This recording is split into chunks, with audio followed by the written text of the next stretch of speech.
اس لیے تو اللہ نے تفاوت رکھا، مالدار کی سخاوت کا امتحان رکھا، غریب کی خودداری کا امتحان رکھا ہے، اور ایک دوسرے کو ایک دوسرے کے ساتھ جوڑ دیا ہے۔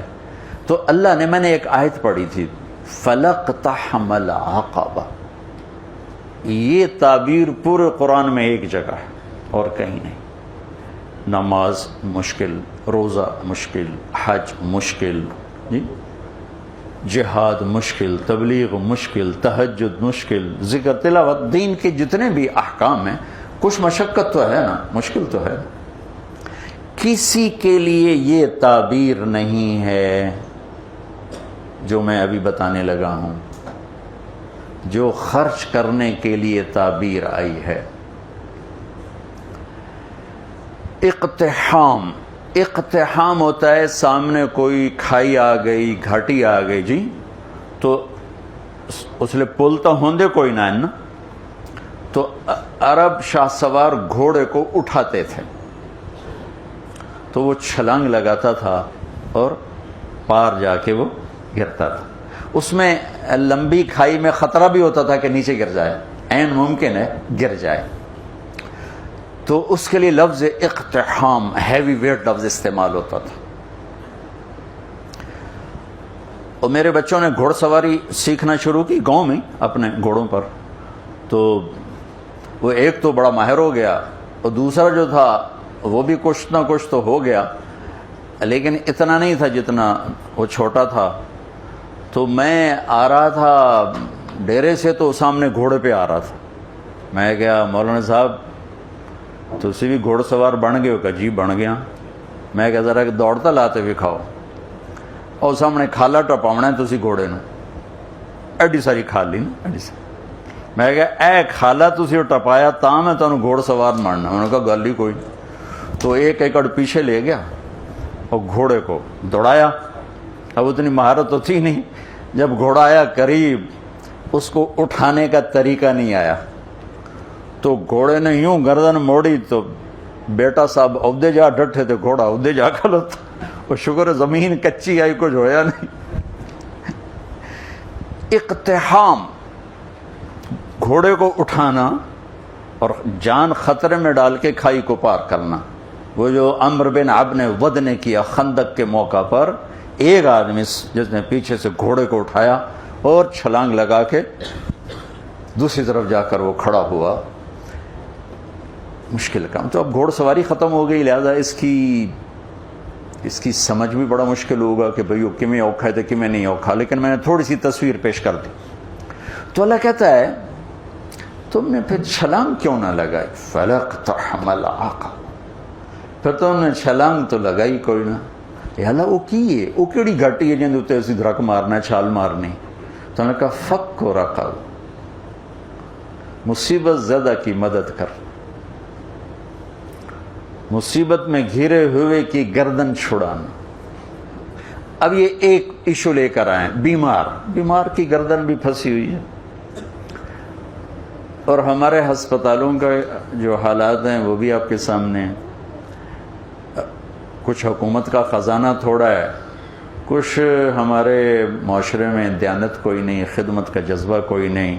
میں ہاتھ جوڑ کر ڈاکٹروں کے آگے کہ ہمارے اکثر ڈاکٹر تاجر ہیں، ڈاکٹر نہیں ہیں۔ وہ پیشنٹ نہیں ڈیل کرتے، وہ کسٹمر ڈیل کرتے ہیں۔ تبادلہ ہوتا ہے مریضوں کا، بھیج دا پیا میرا کتنا کمیشن ہے، تینوں بھیج دا پیا میرے واسطے کیے۔ تو بہرحال کمیوں کا ذکر نہیں کرنا چاہیے، خوبیوں کا ہی کرنا چاہیے، لیکن بس ہم نوا میں بھی کوئی گل ہوں کہ خاموش رہوں، کوئی نہ کوئی تو زبان پہ آ ہی جاتا ہے۔ نالے بلبل کے سنوں اور ہماتن گوش رہوں، ہم نوا میں بھی کوئی گل ہوں کہ خاموش رہوں۔ آہ تو آئی جاتی ہے زبان کہ جب ڈاکٹر ہی تاجر بن جائے اور پیشنٹ کو ایسے ڈیل کرے جیسے کسٹمر ہوتا ہے۔ بہرحال کمیوں پہ مٹی ڈالو۔ تو میرے رب نے لوگوں کی مدد کرنے کی جو تعبیر کی ہے وہ ہے چھلانگ لگانا۔ تو انہیں چھلانگ کیوں نہ لگائی؟ کیا یا اللہ تہجد؟ نہیں، روزہ نہیں، حج نہیں، جہاد نہیں، قرآن دی تلاوت نہیں، ساڑی طرح بہ کے بخاری پڑھاونا نہیں. کیا یا اللہ کہ میرے دکھی بندوں کی گردنیں آزاد کرا، دکھیوں کی مدد کر. او اطعام فی یوم ذی مسغبۃ یتیما ذا مقربۃ و مسکینا ذا متربہ. یا غریب رشتہ داروں کی ضرورتوں کا خیال کرنا، مسکینوں کی ضرورتوں کا خیال کرنا. ایک ہوتا فقیر، ایک ہوتا مسکین.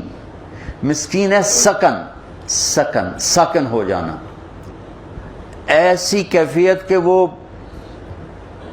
بالکل پتھر کا بت بن گیا ہے.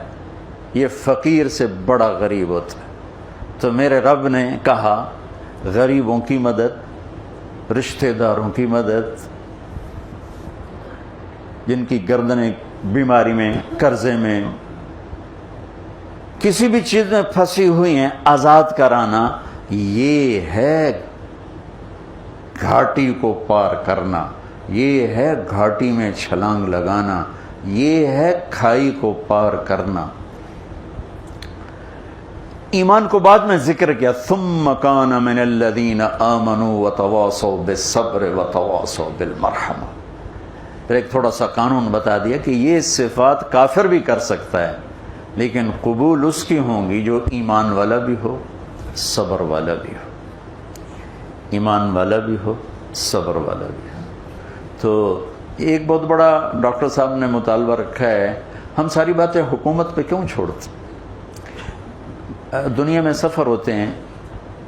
میں نے ایک دفعہ وہاں تھا، یہ سویڈن، وہ ساری ویلفیئر کنٹری ہے. تو میں نے وہاں ایک سویڈش مسلمان تھا اور عالم بھی تھا، مدرسے میں پڑھا اور تعلق بھی تھا. میں نے کہا یہ آپ کے ملک کا یہ انقلاب کیسے ہے؟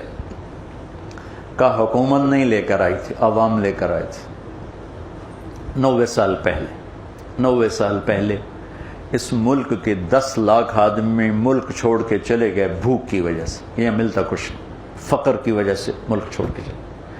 جب وہ چلے گئے تو ہمارے ملک کے سمجھدار، تاجر، پڑھے لکھے اور غریب سب مل کر جمع ہوئے کہ اگر اسی طرح لوگ جاتے رہے تو ملک تو صحرا بن جائے گا، تو ہمیں اپنے دیس کے لیے کچھ کرنا چاہیے. تو انہوں نے حکومت کو پیچھے کر دیا اور خود فلاحی کاموں میں لگے اور وہ دنیا کی بہترین فلاحی حکومت بن گیا. ہماری حکومت بھی ذمہ دار ہے، لیکن وہ ہماری حکومت غریب حکومت ہے اور کچھ بددیانتی کی انتہا ہے، خیانت کی انتہا ہے. تو ہر جگہ تو وہ پہنچنا بھی چاہیں تو نہیں پہنچ پاتے ہیں. تو آپ لوگ، ہم لوگ مل کر اینٹ پہ اینٹ رکھیں تو کتنے ہسپتال بن سکتے ہیں، کتنی بچیوں کی شادیاں ہو سکتی ہیں، کتنے بے گھروں کو گھر مل سکتے ہیں، کتنے مسکینوں کی ضرورتیں پوری ہو سکتی ہیں. یہ اللہ کو انتہائی پسند ہے. سہولت دینا اپنے اللہ کے بندوں. ایک حدیث سنا کے بعد ختم کرتا کہ اللہ کو اپنے بندوں کو سہولت دینا کتنا پسند ہے. میرے نبی نے فرمایا کہ ایک آدمی قیامت کے دن پیش ہوگا. بنی اسرائیل پہلے فرشتے، پہلی چیکنگ فرشتے، ہاں بھائی کیا ہے تیرے پاس؟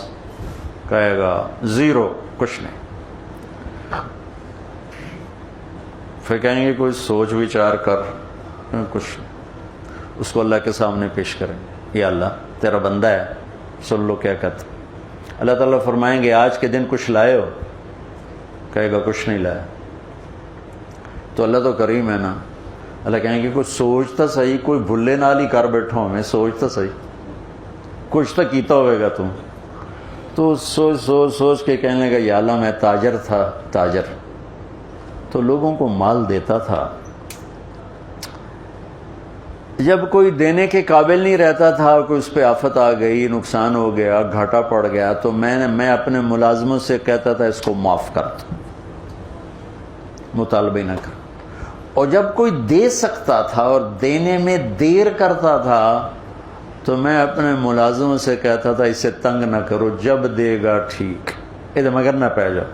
یہ آپ کے بازاروں میں روز لڑائیاں ہوتی. وہ گریبان پکڑے ہوتے ہیں، ٹیلی فونوں پہ لگے ہوتے ہیں گالیاں دے دے، کیونکہ کاروبار سارا ادھار پہ چلا گیا ہے، دینے والا دینے کے لیے تیار نہیں، لینے والا سوٹا لیتے سر تے کھلوتا ہے۔